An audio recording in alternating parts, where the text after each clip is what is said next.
can you do for me, man? I mean, $500 not even gonna get me started. God damn it, Mike. If 500 won't help, what's $2,000 gonna do? What kind of trouble you in? I'm the worst kind, with the worst guy.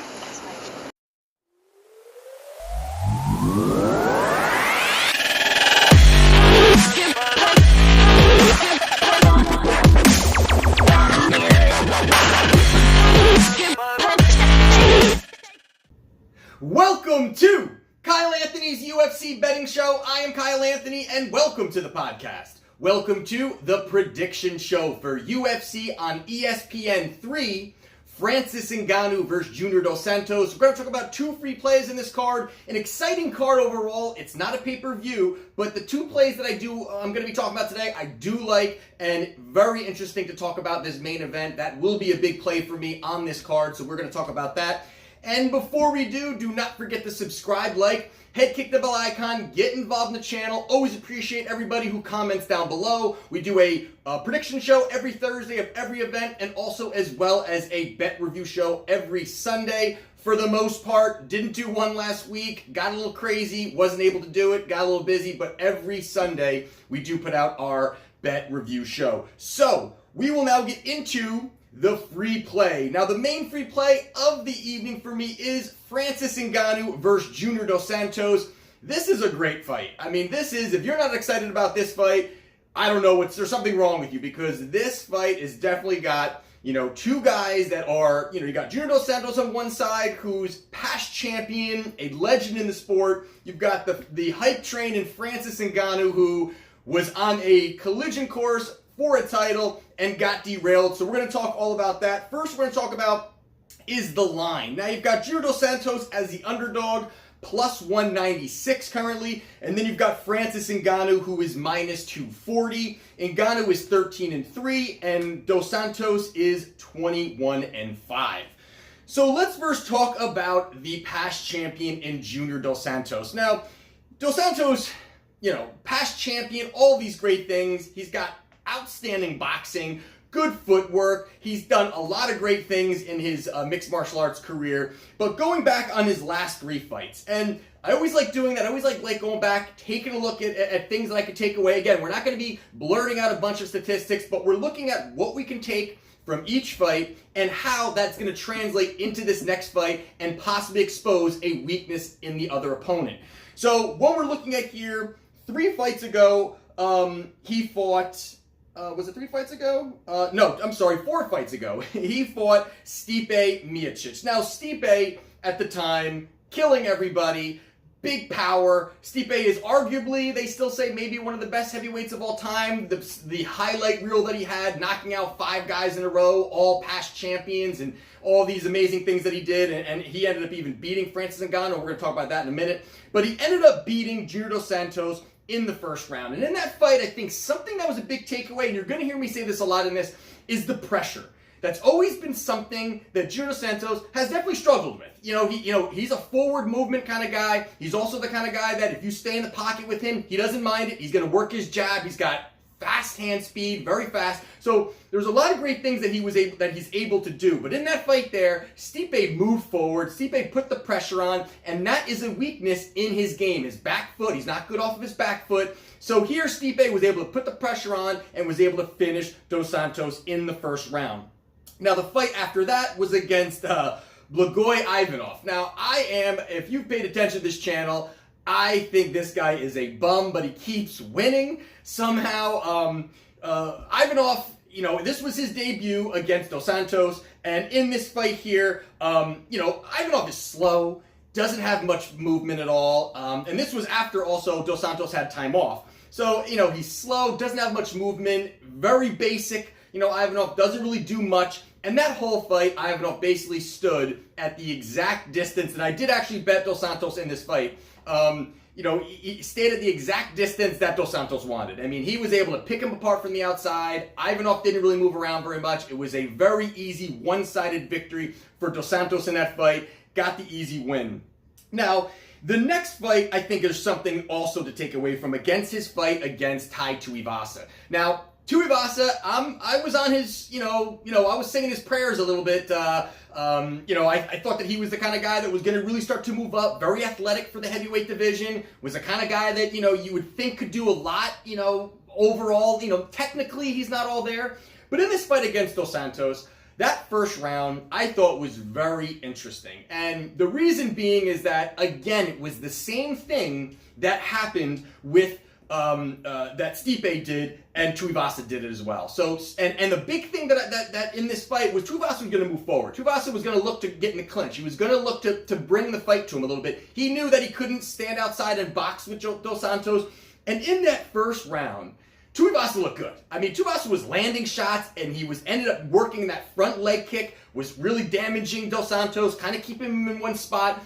Really, it looked like this was going to be first round did not look good for Dos Santos, really piecing him up with some boxing, which was very surprising because Tuivasa is not as technically sound as Dos Santos is. So he goes in there in that first round, he looked good. Second round, I think he got a little too lackadaisical, and Dos Santos ended up landing a big shot, put him to the ground, and for some reason or another, when Dos Santos was on top, Tuivasa on the bottom was striking, which is probably one of the worst things to do because you're not going to beat somebody when they're in full mount and you're on the bottom and you're just trading shots. The guy on the top will win every time. So it ended up putting away Tuivasa. But I thought it was a very telling sign in that first round that Tuivasa does not have that great of boxing. And he was able to land some shots, and a lot more than I actually thought. It wasn't like he was, overwhelming Dos Santos, because Dos Santos was landing as well. But I thought that a guy he has a slight, very amateur boxing in Tuivasa, but this was something I thought was interesting. Again, pressure seemed to push Dos Santos out of his rhythm.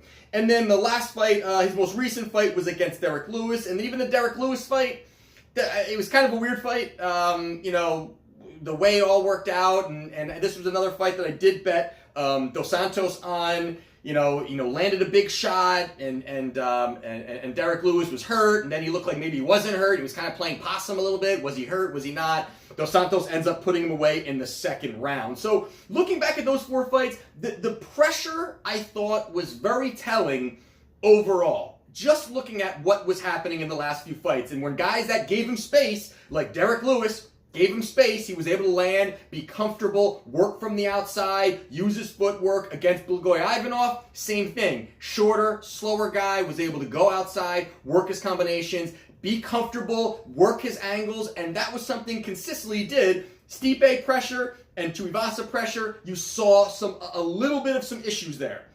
So now we talk about Francis Ngannou. Now, Ngannou, after 6 straight wins within the UFC, all of them coming on stoppage, 5 of them coming from knockouts. He was on a absolute collision course with Stipe Miocic, who we all thought at that point, I wouldn't say we all, but he was looking like it was going to be the next big thing. The guy who looked like he was going to be the next big thing. And Stipe went into that fight and had an amazing game plan. Was able to not stand with Ngannou and said, you know what, I'm taking him to the ground. And that first round, Ngannou was just throwing heavy shots, landed some big bombs, and I gotta say, most people, a clean first round shot. I mean, although he was a little bit off of his back foot, so it wasn't his full power, but a clean shot Stipe took, and you saw even at the end of that fight, it was from one shot, because basically that was all Ngannou landed, was that early shot, and then after that, it was all wrestling. It was all Stipe just kind of, wrestling him to the ground, working some ground and pound, and just riding out each round. Even he was getting tired in there,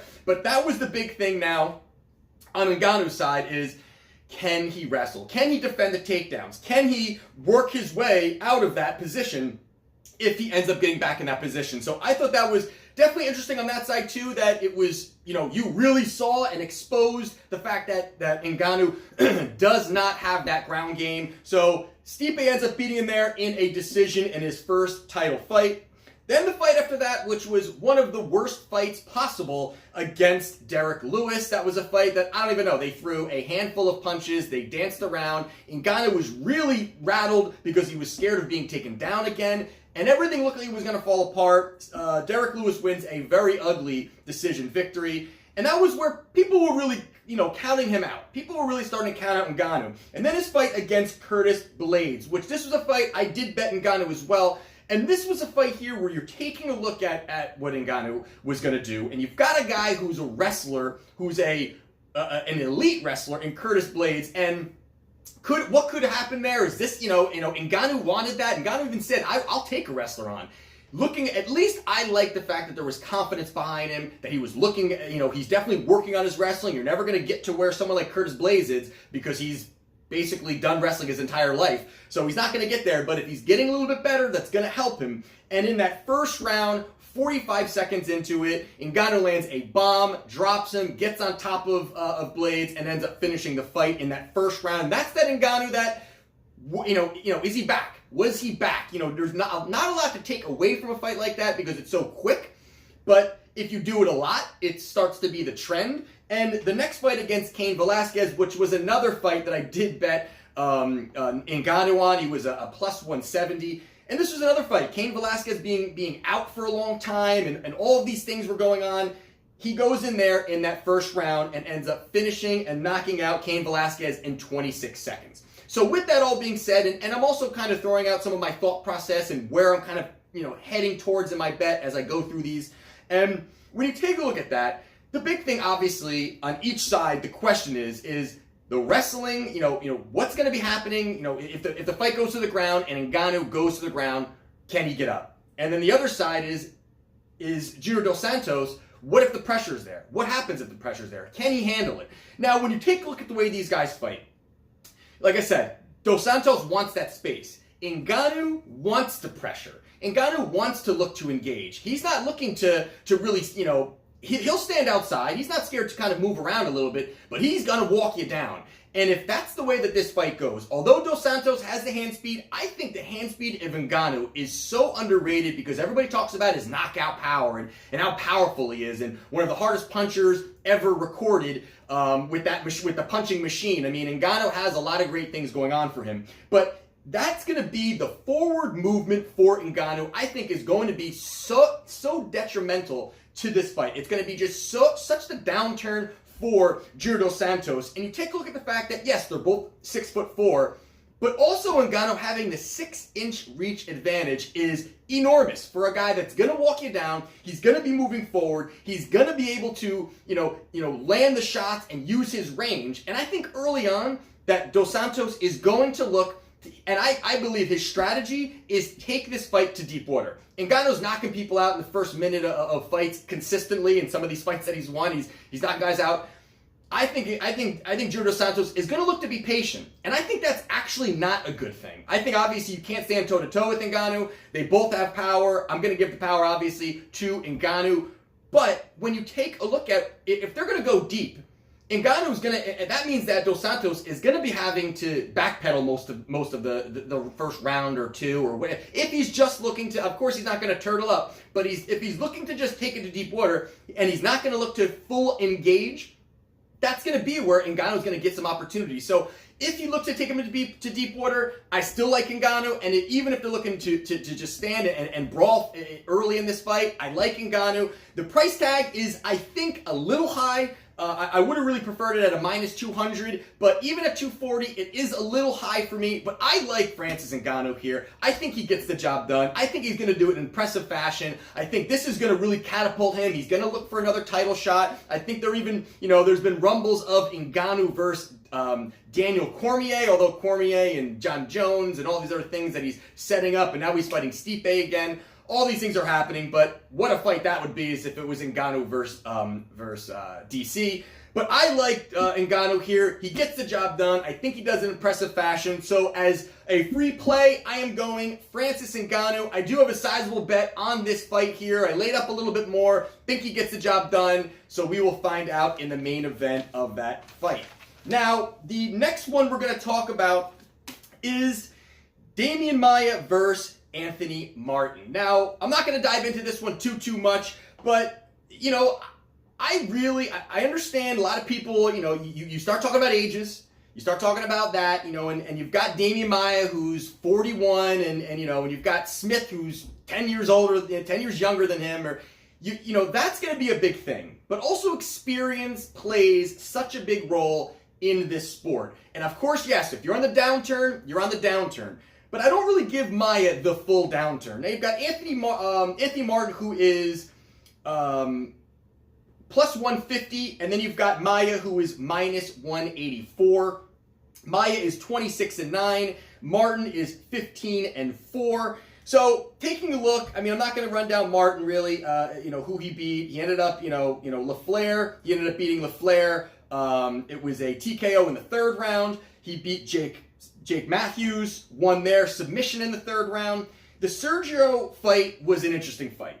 Although Sergio he ended up losing an easy decision. Sergio ended up losing that fight. Early on, some early takedowns, I think is a very interesting nugget to take away, is the fact that he was susceptible to takedowns. Then you've got Demian Maia on the other side. Maia is a world-class jiu-jitsu, possibly the best ground game in the UFC overall. That's going to be an interesting part of this. Now, you take a look at what Maia has done, and I'd rather focus on Maia here in this fight.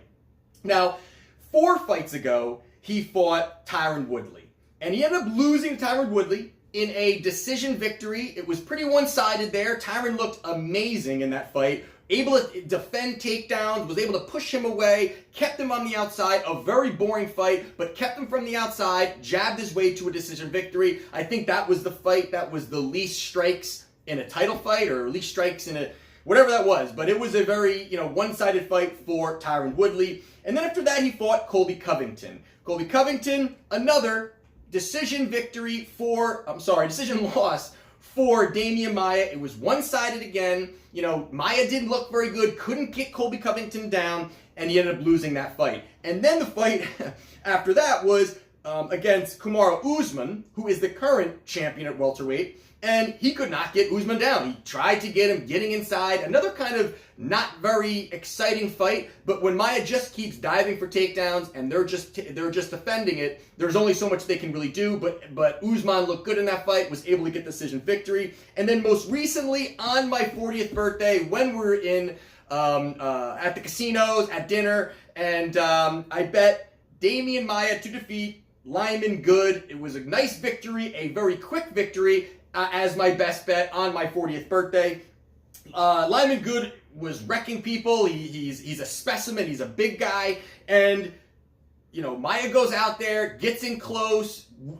Good couldn't really get off. As soon as he gets on his back, Maia was able to get the choke out, get him. Once Maia gets your back, you're already in trouble. But he was able to get his back and get the finish as a rear naked choke. So those are running down what these guys have kind of done. Now, obviously, I'm leaning towards Demian Maia here. And the reason being is a big part is you've got Maia, who has only lost since 2014, has only lost to current champ, a past champ, and an interim champ. Those are the only 3 losses that he has. Now, of course, he's heading up. He's 41, and that's going to be something that you gotta, you have to take part of that. You've got the younger guy coming up who has not faced anyone in the galaxy that Maia has faced. Maia has faced elite level guys back to back to back to back, and Martin has not really faced anybody to that caliber. He's fought some nice opponents, but nowhere to the caliber of what Demian Maia has faced, and even some of the ones that he's beaten.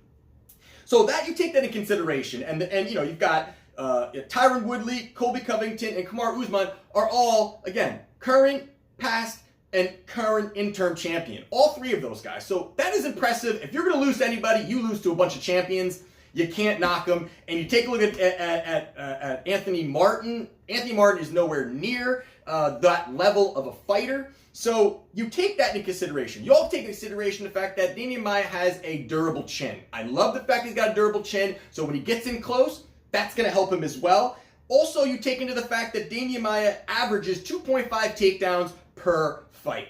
Now that's going to be very interesting, because if he's able to do that, he's normally able to get that finish. If he can get you down, he can get the finish. He could not get any of these guys, Tyron Woodley, Colby Covington, or Usman down. But if you look at the kind of fighters they are, you've got 3 guys who all are elite wrestlers. Elite wrestlers. Then you also take into the account that all of them have tremendous cardio. All of them can just work and work and work and defend a takedown and work.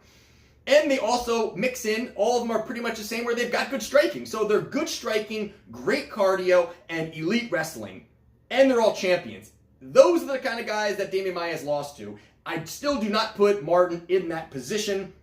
Also, the fact that Martin has a 50% takedown defense. So 50% to me, not very good for a guy that's averaging 2.5 takedowns per fight. I like Maia here. I think he gets the job done. I think the price tag is pretty good. I think this should actually be a minus 240. I think it should be actually a little bit higher than where it is. I like the price at minus 184. Maia gets the job done. I think he goes out there. I think he gets a stoppage as well. So as my other free play, I am going Demian Maia to get the victory. So those are my 2 free plays. Do not forget to subscribe, get involved with the channel. Let me know down below what you guys are thinking, what you guys are betting. If you are agreeing with both my plays, Francis Ngannou and Demian Maia for this Saturday night. Get involved in the channel. Again, please comment. I love hearing from everybody. I love talking to everybody down there as the fights are going on, before the fights, after the fights. Get down in the community. And this is Kyle Anthony's UFC betting show, and I'll see you Sunday at the Bet Review.